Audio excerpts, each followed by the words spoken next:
Eu quero hoje ministrar a palavra do Senhor ao coração da igreja, ainda antes de estarmos orando, uma palavra que fala sobre restauração. Deus é Deus de restauração, irmãos? Deus é Deus de restauração, irmãos? Aleluia! E nós precisamos estar bem firmes na verdade bíblica, né? Esses dias a Nicole mandou um vídeo para mim de um rapaz falando sobre que nós não podemos pedir para Deus tocar. Como que a gente vai pedir para Deus tocar se Deus está dentro da gente, né? Mas se nós analisarmos, irmãos, porque eu estava falando do Espírito Santo, o Espírito Santo está dentro de nós e a gente pede para Deus vir, mas Deus já está. Mas aí está o mistério da Trindade, irmãos, porque o Espírito Santo está em nós. Mas a palavra de Deus diz também que o Senhor está no seu trono de glória e que o Filho está dentro do trono de Deus. E tem um texto que diz assim, que o Espírito Santo, ele intercede por nós com gemidos. Se ele está dentro de nós e ele intercede, ele está intercedendo para quem está fora de nós. Sim ou não? Então existe sim a presença de Deus em nós, pelo Espírito Santo, mas também existe a presença do Pai que está no seu trono, né? Como que nós vamos tentar entender a Trindade inteira dentro de nós? Não está, né? Mas nós entendemos pela palavra de Deus que a pessoa do Espírito Santo está, mas a pessoa de Deus Pai e a pessoa do Deus Filho, né? Eles estão nos céus. Então Deus está em nós, mas também está fora de nós. Então é algo profundo pensarmos sobre isso. Então existe o Espírito de Deus em nós, mas também existe a figura do Deus Pai, onde nós, diante de quem nós nos prostramos, diante de quem nós nos humilhamos, a quem nós prestamos o culto, para que Ele possa também nos visitar com a sua glória. Mas nessa noite eu quero pensar aqui com você, lá em Neemias, capítulo 4, versículo 1. Neemias, capítulo 4, versículo 1. E nós vamos pensar sobre o que Deus quer falar conosco acerca de restauração. Neemias, capítulo 4, versículo 1. Às vezes as pessoas têm dificuldade de achar o Neemias, né? Mas ele está aí. O livro dele está aí. Eu vejo assim que tem alguns livros que são mais difíceis, né? Sofonias, Obadias, né? Mas temos aí também o Neemias. Capítulo 4, versículo 1, diz assim: E sucedeu que, ouvindo Sambalate, que edificava-nos um muro, ardeu em ira e se indignou muito e escarneceu dos judeus, e falou na presença de seus irmãos e do exército de Samaria, e disse: Que fazem estes fracos judeus?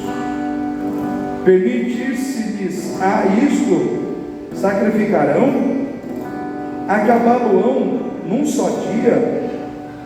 Vivificarão dos montões do pó as pedras que foram queimadas? E estava com ele Tobias, o amonita, e disse: ainda que edifiquem, contudo vindo uma raposa, derrubará facilmente o seu muro de pedra. Aí eu vejo que entra Neemias, no versículo 4, e ele diz assim: Ouve ao nosso Deus, que somos tão desprezados, e torna o seu opróbrio sobre a sua cabeça, e dá-os por presa na terra do cativeiro, e não cubras da sua iniquidade, e não se risque de diante de ti o seu pecado, pois que te irritaram na presença dos edificadores. Porém, edificamos o muro, e todo o muro se fechou até a sua metade, porque o coração do povo se inclinava a trabalhar. Porque o coração do povo se inclinava a trabalhar. E sucedeu que, ouvindo Sambalate e Tobias e os árabes, os amonitas e os asdoditas, que tanto ia crescendo a reparação dos muros de Jerusalém, e que as brechas começavam a ser fechadas, iraram-se sobremaneira, ou iraram-se sobremodo, e ligaram-se entre si todos para virem guerrear contra Jerusalém e para os desviarem do seu intento. Irmãos, nós conhecemos a história da reparação dos muros de Jerusalém. É uma história bastante conhecida, que fala sobre um homem que Deus levantou. Ele não era profeta, ele não era sacerdote, ele não era rei. Esse homem era um copeiro. O que era um copeiro, pastor? O copeiro era a pessoa de confiança de um rei. E nessa época, o rei que estava governando sobre a terra era o rei Artaxerxes, rei da Pérsia. E no 20º ano do seu reinado, Deus começou a incomodar o coração de Neemias, que era o copeiro do rei. Tudo que o rei bebia ou comia passava primeiro pela boca de Neemias. Ou seja, se alguém tentasse matar o rei envenenado, quem ia morrer antes, irmãos? O Neemias. Era ele que provaria, né, a comida envenenada ou a bebida envenenada. E é claro, já que era uma função tão importante, porque a vida do rei dependia dessa pessoa, Neemias era alguém da altíssima confiança do rei. O cargo dele era, irmãos, comparado ao cargo do ministro dentro de um reino. Ele era a pessoa da mais alta confiança do rei ali dentro do palácio. Só que ele recebeu a notícia que em Jerusalém o seu povo estava na miséria, que os muros estavam derrubados, as portas queimadas a fogo. E daquele dia em diante, irmãos, Neemias, ele começou a se levantar em Deus, para ser um instrumento que Deus usaria para a restauração dos muros de Jerusalém, para restaurar aqueles muros e, é claro, consequentemente restaurar ali a honra daquele povo. Uma cidade sem muro era uma cidade desprotegida, desguarnecida, era uma cidade totalmente entregue aos seus inimigos. Os muros representavam a segurança, a proteção daquela cidade e, de certa forma, também a sua autonomia. E aquela cidade estava totalmente sem segurança, sem proteção, sem autonomia alguma, sem os seus muros. E Neemias então é levantado nesse momento para ser a pessoa que Deus iria usar para realizar uma grande obra de restauração. Hoje, irmãos, eu pergunto para os irmãos: Deus ainda quer restaurar situações que são importantes para Ele? Sim ou não? Irmãos, o nosso Deus, Ele continua pronto e disposto a restaurar, mas Ele quer usar pessoas. Deus, ele não depende das pessoas, mas Ele quer usar aqueles que o servem. Ele quer dar a essas pessoas a honra, a alegria de serem participantes da obra que Ele quer realizar na terra. Hoje, eu imagino que, diferente de muros, Deus quer restaurar casamentos, Deus quer restaurar famílias, Deus quer restaurar vidas que estão no chão, casamentos que estão no chão, famílias que estão no chão, vidas que estão no chão, mas para isso Ele precisa de pessoas, E eu quero perguntar para você: se Deus contar com você, Ele vai ter você para estar ajudando, para estar trabalhando com Ele nessa obra de restauração que Ele quer fazer nesses dias? Sim ou não, irmãos? Que tipo de pessoas Deus precisa para realizar uma obra de restauração? Que tipo de pessoas Deus precisa? Primeiro, Deus precisa de pessoas que estejam dispostas a sacrificar no pessoal para investir no coletivo. Primeira característica de uma pessoa com quem Deus conta. Primeira característica de uma pessoa com quem Deus quer dividir o propósito da restauração. Uma pessoa que tem a disposição de sacrificar no pessoal para investir no coletivo. Neemias estava bem. Ele estava bem. Ele vivia no palácio. Ele tinha um altíssimo salário. Ele estava bem, a sua família estava bem, tudo estava bem com ele, mas não estava bem com o seu povo. Então, naquele momento, o estar bem no seu pessoal não foi suficiente para que ele estivesse feliz, para que ele estivesse realizado como servo de Deus. E nós temos que pensar como servos de Deus. Amém, igreja? Estou falando com servos. Estou falando com gente que pensa na obra de Deus, no reino de Deus. Neemias estava bem. Ele estava a 1.600 quilômetros de Jerusalém. Para ele era muito mais cômodo ficar onde ele estava. Para que eu vou me envolver com problemas? 1.600 quilômetros. Estou bem. Tenho um bom emprego. Tenho uma boa casa. Tenho um bom salário.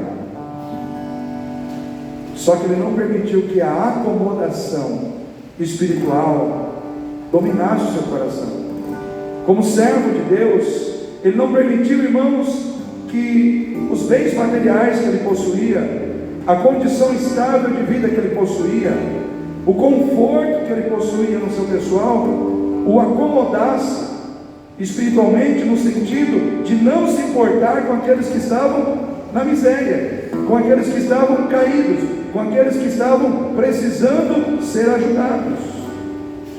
Então, quando eu olho para Neemias nesse prisma, como uma pessoa que tem um coração que não se deixa dominar pelas riquezas, que não se deixa dominar pelos valores materiais do mundo, mas que está disposto a sacrificar isso para que o povo de Deus, as pessoas que Deus ama, sejam levantadas, abençoadas, restauradas. Eu penso que Neemias é um tipo de cristão para as nossas vidas hoje. Neemias tipifica a sua vida e a minha nos dias de hoje. E o que Deus espera de nós, a exemplo de Neemias, como cristãos, como pessoas comprometidas com Deus, como pessoas comprometidas com o seu reino, como pessoas a quem Ele tem abençoado, porque Deus abençoou Neemias, sim ou não? E Deus tem te abençoado também. E o que Deus espera de mim e de você? Que a gente tenha coragem de sacrificar os nossos bens, de sacrificar o nosso tempo, de sacrificar a nossa vida, para levantar pessoas que estão caídas, para estender a mão para aqueles que estão no chão, para ajudar aqueles que precisam de um milagre de Deus, de uma restauração de Deus, mas que essa restauração não vai chegar se não houver um canal humano para que essa restauração chegue. Assim como Neemias, Deus espera que eu e você tenhamos a capacidade de sacrificar no pessoal, por amor ao coletivo, por amor às pessoas, por amor à igreja, por amor às pessoas que dependem de nós de alguma maneira e que precisam da nossa ação, no sentido de sermos canal de Deus, da bênção de Deus em suas vidas. É tempo, irmãos, de servir a Deus para ver a glória de Deus. Amém? É tempo de servir a Deus para ver mais a glória de Deus. Neemias não estava preocupado, irmãos, em buscar para si. Neemias não estava preocupado, irmãos, no que ele precisava receber de Deus. Ele estava preocupado no que ele tinha que fazer por amor a Deus e por amor às pessoas. O povo de Israel representava naquele tempo o povo de Deus, que precisava da bênção de Deus, que precisava da restauração de Deus. Hoje o povo de Deus não é mais uma nação. O povo de Deus é a igreja de Deus. Amém? O povo de Deus é a igreja, são salvos por Jesus. E eu e você que estamos aqui, temos que olhar com amor para esse povo. Quando um destes que fazem parte do povo de Deus está sofrendo, eu tenho que sofrer junto. Quando um desses que que faz parte do povo de Deus, está passando por situações difíceis, eu tenho que me condoer, eu tenho que sentir aquela dor como se ela fosse minha também. Irmãos, Neemias, ele sentiu a dor do seu povo como se fosse a sua própria dor. Eles estão ligados comigo, somos o povo de um Deus único nessa terra. Eu não posso ficar apático, eu não posso ficar inerte, eu não posso ficar parado, eu preciso fazer alguma coisa. Havia no coração de Neemias um desejo insaciável de ser um instrumento nas mãos de Deus para restaurar vidas. E eu quero dizer para você, querido, esse propósito também é para mim e para você hoje. Você e eu temos em Deus toda a condição e toda a capacidade de sermos usados para restaurar vidas. Mas para isso nós temos que ter a coragem de sacrificar no pessoal para investir no coletivo, por amor. Irmãos, por que Neemias ele sacrificou no pessoal? Porque ele era uma pessoa sensível aos propósitos do amor. Os propósitos do amor de Deus que estavam no seu coração. E quais são os propósitos do amor, pastor? Generosidade, altruísmo, ajuda, compreensão, solidariedade. Todas essas situações são propósitos que manifestam o amor. Então, quando eu estou sensível aos propósitos do amor, não falta solidariedade em mim. Sim ou não, irmãos? Quando eu estou sensível aos propósitos do amor, não falta disposição de ajudar os outros, não falta em mim generosidade, não falta em mim disposição de doar daquilo que eu tenho para ajudar aqueles que precisam ser ajudados. Mas quando eu não estou sensível aos propósitos do amor, eu não consigo ser solidário, eu não consigo compreender, eu não consigo ajudar, eu não consigo sentir a dor do outro, eu não consigo ser misericordioso, eu não consigo fazer a diferença na vida do outro. Então, pessoas que Deus precisa para fazer uma obra de restauração são pessoas que sacrificam no seu pessoal porque amam, porque exercem a empatia do amor, se colocam no lugar do outro. O que é empatia? É você se colocar no lugar do outro. Você quer entender alguém?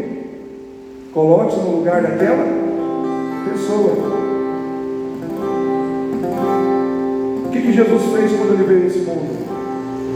Se colocou no nosso lugar, assumiu a nossa humanidade, para entender na sua pele o que nós passamos na nossa pele, para entender a nossa angústia, sem exercitar a sua onisciência, mas exercitando a capacidade de ser empático em amor. Já parou para pensar nisso? Deus é onisciente, Ele pode saber todas as coisas, simplesmente porque Ele é onisciente, mas Ele se colocou no nosso lugar, para sentir o que nós sentimos, diante das nossas lutas, diante das nossas dificuldades. Neemias fez o mesmo, ele saiu da sua posição de conforto e foi em direção ao seu povo. Deus precisa de pessoas assim, irmãos. Nós não podemos ficar acomodados nos nossos bens materiais, nós não podemos ficar acomodados no nosso conforto, nós não podemos ficar acomodados, irmãos, no aconchego da nossa casa. Nós temos que buscar servir a Deus e ir ao encontro de quem precisa ser ajudado. Então hoje eu quero perguntar para você, pela sua maneira de sacrificar no seu pessoal, no intuito de demonstrar generosidade, compreensão, cumplicidade, solidariedade para com as pessoas que moram com você, as pessoas que moram com você, ao olhar pela sua capacidade de sacrificar no seu pessoal, elas conseguem ver amor na sua vida, pela vida delas? As pessoas da sua família, quando estão em contato com você, pela sua atitude de sacrificar algo na sua vida, por elas conseguem ver amor no seu coração pela vida delas? Porque é fácil falar de amor, irmãos, e na hora que a gente tem que sacrificar, aí é que a gente tem que demonstrar amor. As pessoas que congregam com você na igreja, pela sua maneira de sacrificar o seu pessoal para demonstrar amor, elas conseguem ver amor em você pela sua disposição de sacrificar coisas da sua vida pessoal para fazer a diferença na vida delas? É uma pergunta que eu quero deixar para você. Segundo, irmãos, Deus precisa de pessoas que não desistam dos seus objetivos. Presta atenção. Deus precisa de pessoas que não desistam dos seus objetivos porque alguém disse que você não vai alcançar. Alguém disse que você não vai alcançar. Irmãos, Deus não gosta de quem desiste. Deus gosta de quem persevera, de quem luta. Quando Neemias começou aquela obra, se levantaram aqui inúmeras pessoas para dizer que não ia dar em nada, que eles não iriam conseguir, que eles não reconstruiriam aquele muro. Quantas vezes o diabo já levantou pessoas na sua vida para fazer você parar, dizendo para você que você não vai alcançar, que determinado objetivo na sua vida não vai ser alcançado, você não vai atingir aquele objetivo, você não vai alcançar aquele objetivo. Quantas vezes o diabo usa pessoas para muitas vezes fazer a gente parar e desistir de algo que Deus não quer que a gente desista? Quantos aqui já tiveram a experiência de passar por uma situação em que alguém falou para você desistir e você não desistiu e foi adiante? Quantos já passaram por essa experiência? Ninguém? Quantos já receberam uma palavra de alguém dizendo: não, desiste, e você acabou desistindo e percebeu que não era para desistir?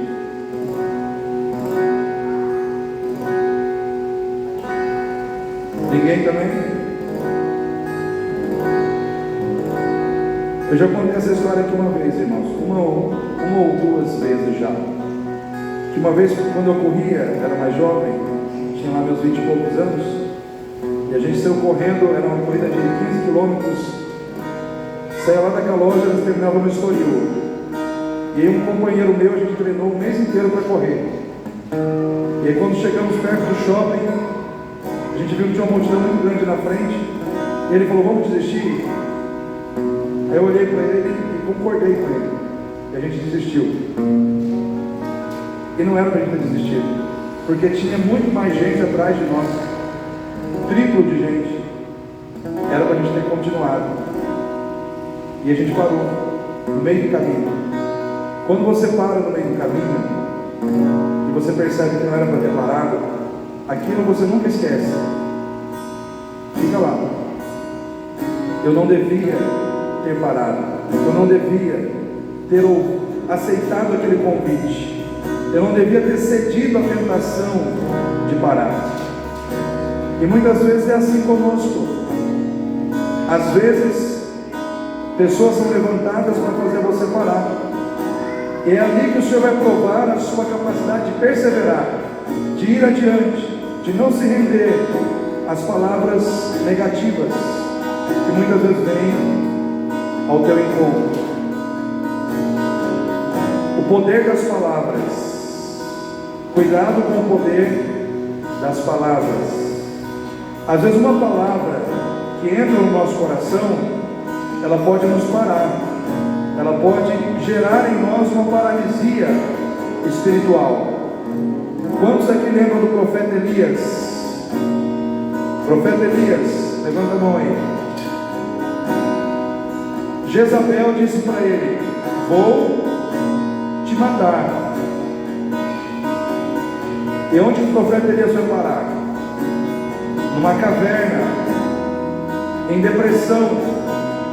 Ele perdeu as forças, ele pediu para si a morte, e não foi uma espada, não foi uma arma de guerra que o colocou ali, foram palavras que entraram no seu coração, palavras que muitas vezes vêm para nos fazer parar, para nos fazer desistir. Quando Jairo estava indo com Jesus para buscar a cura para sua filha, no meio do caminho, alguém chegou e disse: desiste, porque a sua filha morreu. E se ele tivesse desistido? Só que Jesus olhou para ele e disse: Jairo, não temas, crê somente. Mas já morreu, não temas, crê somente. Mas o pior já aconteceu, não temas, crê somente. Mas agora está impossível, não temas, crê somente. E naquele momento Jairo preferiu ficar com a palavra do Senhor. O que aconteceu? A filha dele ressuscitou, voltou à vida. Eu quero dizer para você, querido, entre a palavra de Deus e a palavra dos homens, fique com a palavra de Deus, amém? Fique com essa palavra, porque aquele que manifestou essa palavra é poderoso para honrar essa palavra. Ele tem todo o poder. Deus precisa de pessoas que não desistam dos seus objetivos simplesmente porque alguém diz que não vai, que não vai acontecer, que você não vai alcançar. Irmãos, quando o povo estava na terra indo para a terra prometida, os espias foram lá ver a terra. Estão todo mundo me acompanhando aqui? Os espias foram ver a terra. 10 espias disseram: não dá, nós não vamos conquistar essa terra, porque lá tem gigantes. Mas 2 espias disseram: não, nós vamos conquistar sim. Por quê? Porque se Deus se agradar de nós, e se nós não formos rebeldes, o Senhor nos entregará essa terra, e nós devoraremos estes gigantes como pão, porque o Senhor nos dará essa terra. Naquele momento tinha 2 visões: a visão dos 10 espias dizendo não dá, e a visão de Josué e Caleb dizendo dá, porque Deus é conosco.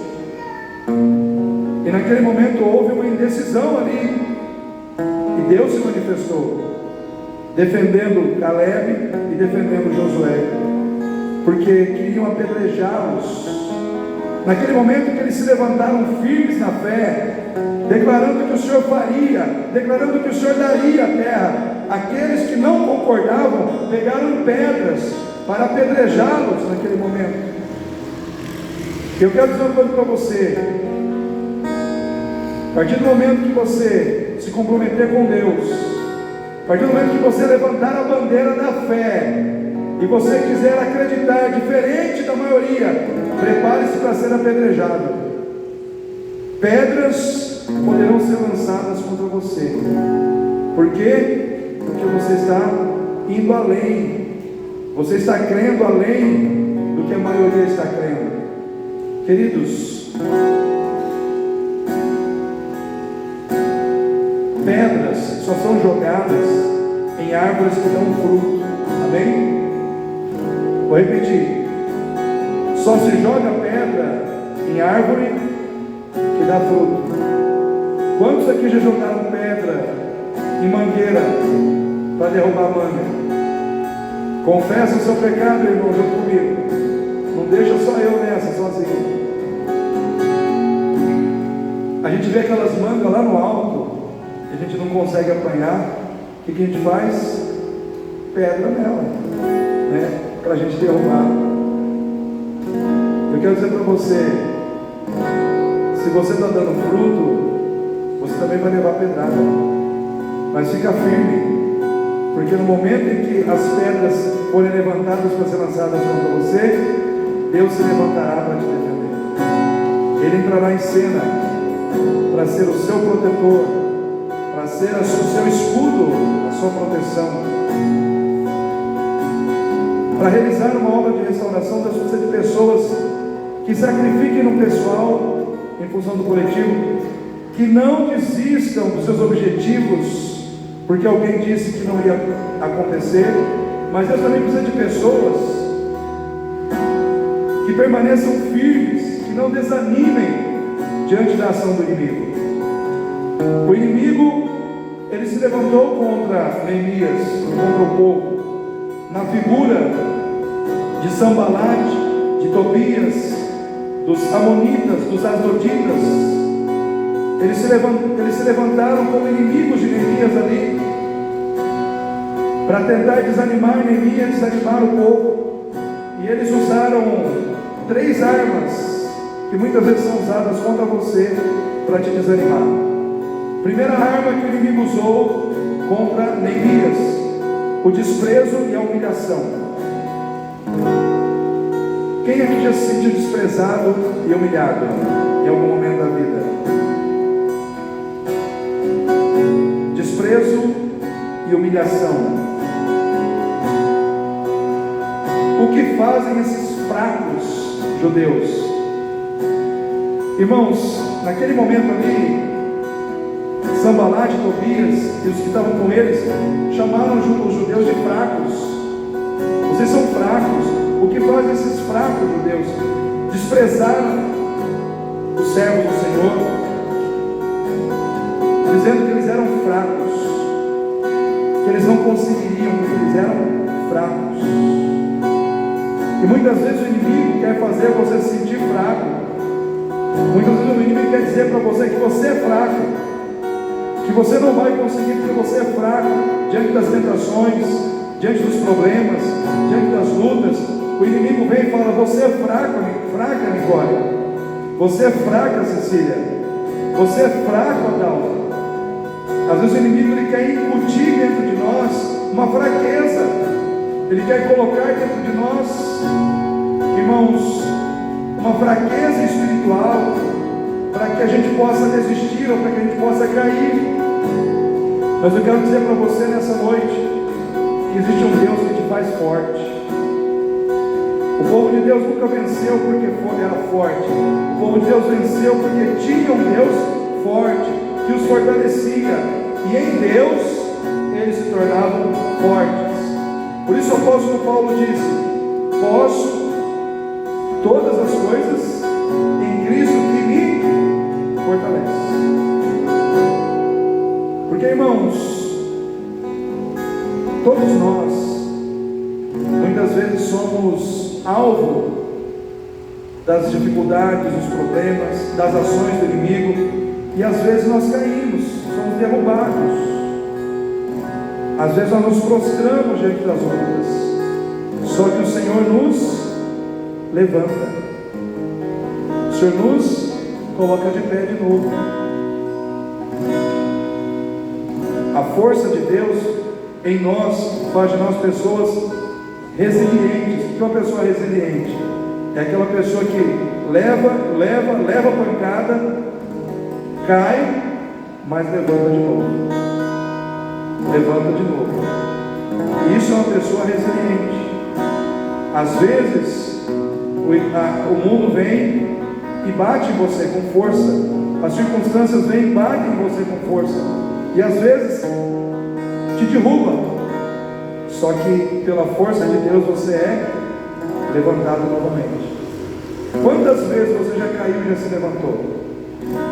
Quantas vezes você já foi prostrado diante de um problema, mas a mão de Deus te levantou? Quantos aqui já foram levantados por Deus várias vezes?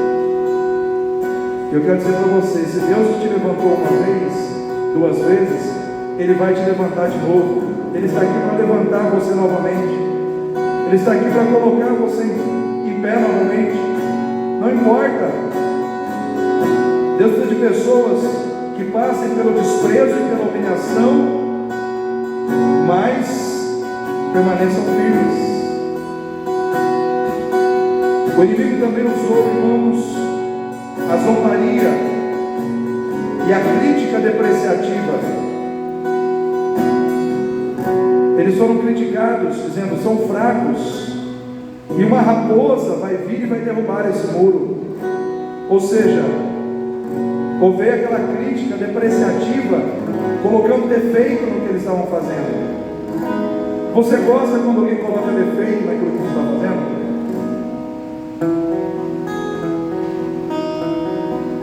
Irmão, quem cozinha aí? Quem cozinha? Quando alguém chega para você e fala: seu almoço estava delicioso, como é que você fica? E quando alguém chega e fala assim: você não sabe cozinhar, sua comida não é boa, seu arroz é salgado, seu feijão é isso, como é que você se sente? Bem ou mal? Isso é uma crítica depreciativa. Está depreciando, colocando defeito naquilo que você está fazendo. Sabia que isso muitas vezes é uma estratégia do inimigo para te desanimar? Sabia que tem pessoas que quando elas recebem uma crítica assim, elas ficam dias desanimadas e magoadas e não falam? Porque tem pessoa que quando recebe uma crítica, ela já de bate pronto já responde. Mas tem pessoas que recebem e o que faz, irmãos?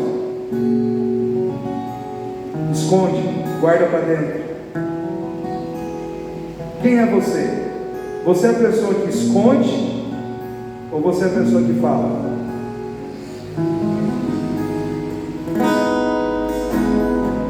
Vamos dar uma pergunta. Quem está aqui hoje, quando recebe uma crítica, fica triste, ao invés de falar, esconde? Levanta a mão. Vai, seja corajoso, corajosa. Eu vi duas mãozinhas levantando ali, depois baixou. Quem recebe crítica e fala na hora? Levanta a mão, vamos ver. Só uma. Então quer dizer, se é só ela, os demais guardam. Os demais guardam. Então eu quero dizer para você uma coisa: de uma forma ou de outra, a crítica vem para te derrubar. Às vezes a crítica, quando ela é positiva, você errou, você falhou, ela acaba sendo benéfica, você conserta as coisas. Nem toda crítica é ruim, amém, irmãos? Às vezes uma crítica vem com amor, dizendo: olha, o que você fez aqui não foi legal, pode ser feito dessa maneira, vai ser melhor. Essa crítica nos levanta, nos põe em pé. Mas a crítica que é feita com o propósito de nos depreciar, ela vem para trazer desânimo, ela vem para nos desanimar. Então nós precisamos ficar firme diante das críticas que nós possamos sofrer. Para realizar uma obra de restauração, Deus precisa de pessoas avivadas, que creiam no poder da oração, no poder do jejum, para que as coisas se mexam em seu favor no reino material e no reino espiritual. Quem crê no poder da oração aí? Tem um cântico que eu gosto muito que fala assim: eu creio no poder dos joelhos que se dobram, eu creio no poder das mãos que se levantam, eu creio no poder da oração. Neemias, ele não deu um passo sem antes orar. Se você abre o capítulo 1 de Neemias, você vê aqui, versículo 4, diz assim: e sucedeu que, ouvindo eu essas palavras, assentei-me, chorei e lamentei por alguns dias, e estive jejuando e orando perante o Deus dos céus. Olha só, chegou a má notícia, chegou o problema, chegou a dificuldade, chegou a tragédia. O que ele fez? Ele foi chorar, jejuar e orar. O que você faz quando os problemas chegam? Neemias jejuava e orava. Jejuava e orava. Porque ele acreditava que jejuando e orando, as situações se resolveriam. Deus moveria no reino espiritual e no reino material também. ele continua dizendo assim: e disse: Senhor Deus dos céus, grande e temido, que guarda aliança e benignidade para com aqueles que o amam e guardam os seus mandamentos, estejam, pois, atentos os teus ouvidos e os teus olhos abertos para ouvires a oração do teu servo, que eu hoje faço perante ti dia e noite. Olha só, dia e noite, dia e noite. Neemias era uma pessoa que insistia em oração. A oração dele era insistente, dia e noite. Pelos filhos de Israel, teus servos, faço confissão pelos pecados dos filhos de Israel, que temos cometido contra ti, também eu e a casa de meu pai, também temos pecado. Em outras palavras, Neemias, ele não só orava constantemente, mas ele falava dos pecados, ele confessava pecados, ele apresentava diante de Deus sua vida, sua casa, ele confessava os seus pecados, fazia confissão pelo pecado do povo. Irmãos, aonde tem confissão de pecado, tem restauração, amém? Aonde tem confissão de pecado, Deus entra, Deus faz coisas grandes, Deus opera, Deus restaura. A palavra de Deus diz que aquele que confessa o pecado e deixa, alcança a misericórdia, mas aquele que encobre a sua transgressão, nunca prosperará. Ou seja, o que pode impedir a gente de alcançar a bênção? Pecados não confessados. A Bíblia diz que todos nós somos pecadores. Aquele que diz que não tem pecado, a Bíblia diz que ele é mentiroso. Se você fala que você não tem pecado, a Bíblia diz que você é mentiroso. Todos nós somos pecadores. Precisamos confessar os nossos pecados diante de Deus. Uma maneira da gente entrar na presença de Deus de uma forma bastante eficaz em oração é confessar os nossos pecados, confessar os nossos erros, fazer uma sondagem no nosso coração, avaliar a nossa vida e colocar tudo diante de Deus, pedir perdão ao Senhor pelos nossos pecados. Aí Deus, ele se inclina para nós e ele age em nosso favor. Deus precisa de pessoas que tenham o coração inclinado a trabalhar. Além de pessoas que oram e creiam no poder do jejum, o Senhor precisa de pessoas que tenham o coração inclinado a trabalhar na sua obra. Versículo 6: porém edificamos o muro, e todo mundo se fechou até a sua metade, porque o coração do povo se inclinava a trabalhar. Eu quero perguntar para você nessa noite: você está disposto a trabalhar pelo reino de Deus? Quem está disposto a trabalhar pelo reino de Deus? Pessoas que trabalham são pessoas que Deus usa para restaurar vidas. Que o seu coração possa ser um coração trabalhador, que haja dentro de você a disposição de trabalhar pelo reino, de estar na presença de Deus, de colocar em prática os dons que Deus colocou na sua vida. Qual é o dom que Deus te deu?